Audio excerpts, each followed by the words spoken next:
오늘의 큐티 말씀은 마태복음 7장 1절부터 12절입니다. 제목 구하고 찾고 두드리라. 먼저 앞뒤 문맥을 살펴보겠습니다. 마태복음 5장부터 7장을 산상수훈이라고 합니다. 한자에서 볼 수 있듯이 산 위에서 제자들에게 주신 교훈입니다. 5장에서는 팔복, 소금과 빛, 율법의 완성, 살인과 간음의 죄, 맹세와 보복의 내용을 말씀하셨고 6장에서는 진정한 구제와 기도와 금식이 무엇인지 말씀하셨습니다. 그리고 하나님과 재물을 겸하여 섬길 수 없고 먼저 구할 것이 무엇인지 말씀하셨습니다.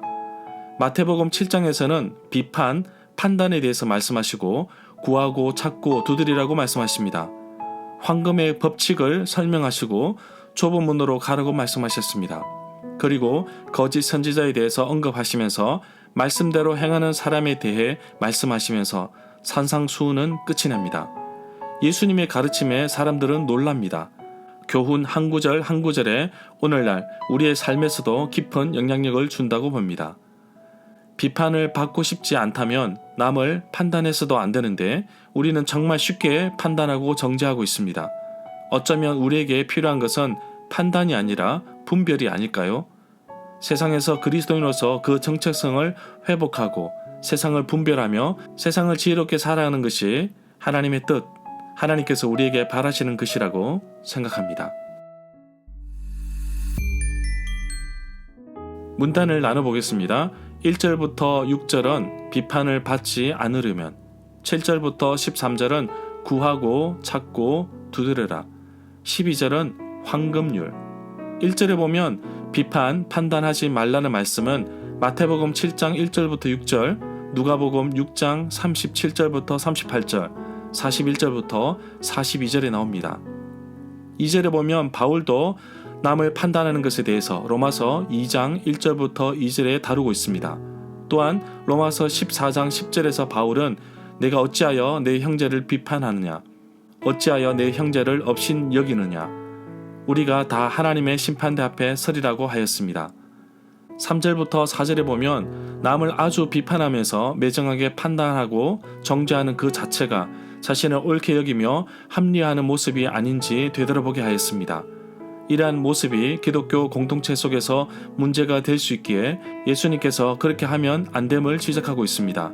들보는 집 구조 가운데 중력에 대한 수직 하중을 받는 데 사용되는 구조물입니다. 요즘에는 강철 H빔이나 콘크리트로 만듭니다. 그만큼 강하고 크기도 큽니다. 5절부터 6절에 보면 자신의 잘못, 실수를 먼저 인정하지 않는 채 남의 잘못을 아주 뻔뻔스럽게 다루는 모습을 아주 절묘하게 표현하고 있습니다. 역시 우선순위를 다루고 있습니다. 그리스도인의 공동체 속에서 지켜야 할 또 하나의 예의라고 보여집니다. 이 당시의 유대 사람들의 개념 속에 개, 강아지는 반려견으로 생각하지 않았습니다. 또한 돼지는 아주 부정한 동물로 레위기에서 규정하고 있습니다. 그렇다면 6절에서 등장하는 개와 돼지는 무엇일까요? 단순히 동물인 개와 돼지를 의미하는 것을 넘어서서 거룩한 것이나 진주를 알지 못하는 것을 볼 때 영적인 진리의 가치를 알지 못하거나 깨닫지 못하는 자들을 대표하는 것으로 보여집니다. 7절부터 11절 단락의 말씀은 누가복음 11장 9절부터 13절에도 나옵니다.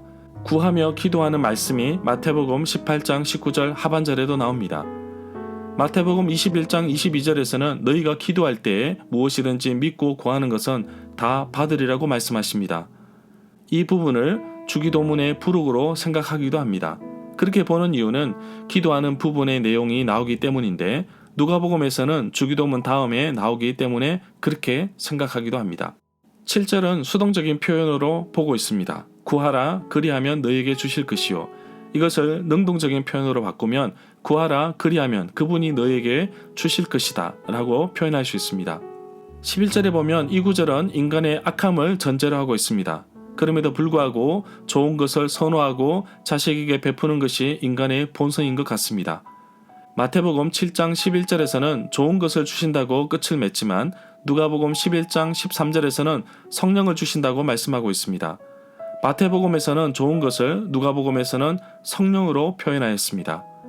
12절에 보면 누가복음 6장 31절에도 나옵니다.